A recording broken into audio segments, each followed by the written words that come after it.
Si chiama Tire fur la Lenghe, il progetto di indagine sociolinguistica presentato questa mattina a Udine, realizzato da Ires FVG Impresa Sociale con il contributo dell'Arlef, per comprendere quale sia l'utilizzo della lingua friulana e delle altre lingue parlate in Friuli. La ricerca prevede la diffusione e la raccolta sul territorio regionale di oltre 3.000 questionari di indagine.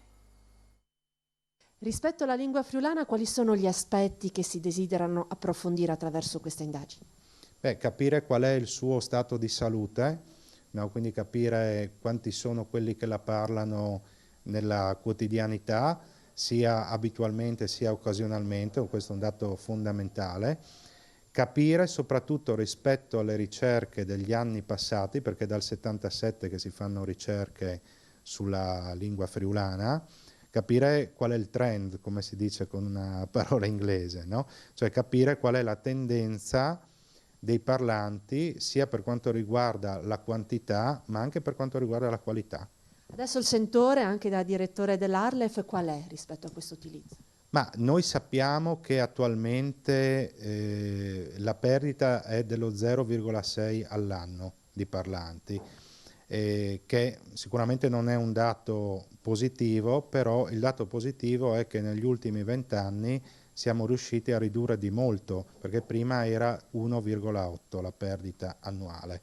Quindi da quel punto di vista lì non ci attendiamo grandi sorprese, o almeno speriamo di non avere brutte sorprese, semmai belle. Quello che ci interessa è capire perché vengono fatte certe scelte linguistiche, soprattutto all'interno delle famiglie.